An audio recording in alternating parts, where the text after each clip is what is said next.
프랑스는 유럽에서 한류가 가장 뜨겁게 불고 있는 나라 중 하나입니다.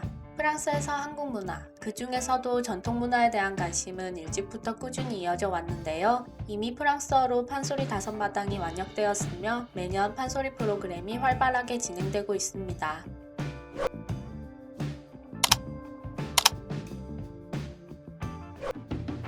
판소리는 여러 사람이 모인 장소라는 뜻의 판과 노래를 뜻하는 소리가 합쳐진 말입니다. 소리꾼 한 명과 북을 치는 사람인 고수 한 명이 청중 앞에서 음악적 이야기를 엮어가며 연행하는 장르죠. 장단에 맞춰 부르는 창과 일정한 양식을 가진 안일이, 풍부한 내용의 사설과 너름새 등으로 구현됩니다. 판소리는 지식층과 서민의 문화를 모두 아우르고 있다고 평가를 받는데요. 프랑스 일부에서는 영화 서편제가 상영된 이후 한국의 판소리에 대한 지적, 문화적 관심이 높아졌다고 합니다.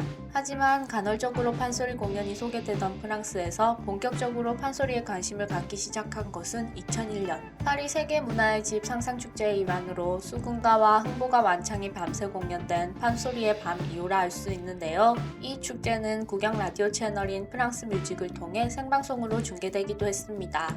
이러한 판소리에 대한 관심이 최고조에 이른 것은 파리 가을축제 한국 특별 프로그램에서 판소리 5마당 완창을 2주간 소개한 2002년일 것입니다. 이 공연의 성공에 힘입어 2003년에는 본 프로그램 그대로 뉴욕 링컨센터와 영국 에딘버러에서 초청 공연되었으며 그해 10월 판소리는 유네스코 세계무형문화재로 지정되었습니다. 독일 출생인 예이츠 교수는 이 같은 판소리의 매력에 빠진 판소리 덕후인데요. 2013년 영국 런던에 있는 한국문화원에서 판소리 공연을 처음 접하고 입덕하게 됐다고 합니다. 처음에는 무슨 말을 하는지 알아들을 수 없었지만 판소리의 표현력이 너무나도 뛰어났기에 무엇을 전달하려고 하는지 정확히 알 수 있었다고 합니다. 이때 한국의 국악 판소리에 매료된 그녀는 전공을 정치학에서 판소리로 바꾸게 됐습니다. 이후 그녀는 판소리에 대한 연구를 위해 판소리 현장에 직접 방문해 공연을 관람했고 공연을 보고 난 뒤에는 대기실에서 선생님들을 만나 인터뷰를 요청하기도 했습니다. 그러다 2014년에는 판소리 현장을 연구하기 위해 한국을 방문하게 됐는데요. 한국에서도 이러한 방식으로 공연 90여 편을 관람하고 60명이 넘는 국악가를 만났습니다. 그러던 중 국가무형문화재 제5호 판소리, 흥부가 이수자인 민혜성 명창을 만나게 됐는데요. 민혜성 명창은 인터뷰를 부탁하는 그녀에게 자신의 학원으로 오라고 했습니다. 학원을 방문한 그녀에게 너 나한테 배워볼래? 라며 레슨을 권하셨고 그날 바로 흥부가를 시작하며 사제의 연을 맺었습니다. 학원에서 살다시피 하며 연습하고 배운 그녀는 2015년 프랑스에서 열린 유럽 지역 판소리 대회 Kbox 페스티벌에서 1등을 하기도 했습니다.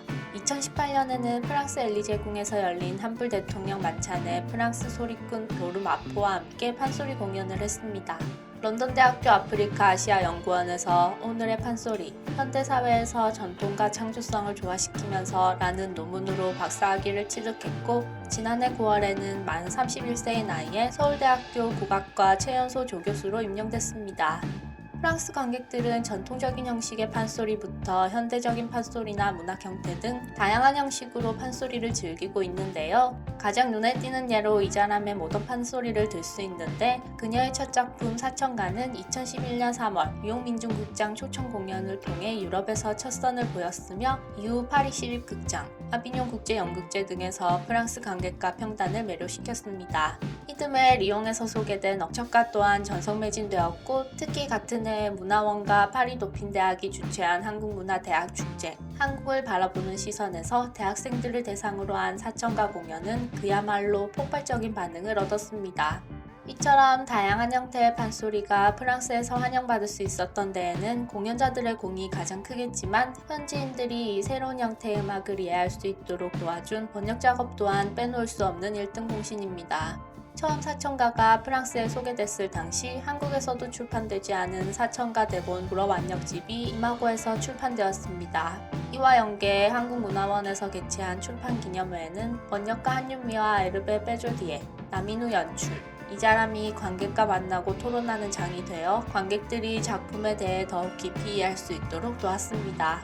공연 당시에도 한국 관객과 프랑스 관객들이 함께 울고 웃을 수 있었던 것은 번역의 힘에 있었다고 해도 과언이 아닐 겁니다. 파리에서 판소리 공연을 관람하면 얼쑤 같은 추임새가 서울에서보다 더 많고 정확하게 나온다고 합니다. 영국이나 독일에서도 그만큼은 아니지만 점점 늘어나고 있죠. 지난해 방탄소년단 멤버 슈가가 대치타로 솔로 활동을 하면서 국악에 대한 세계적 관심이 더욱 커져가고 있는데요. 앞으로 한국의 국악이 전 세계에 더욱더 크게 울려 퍼지기를 기원하겠습니다.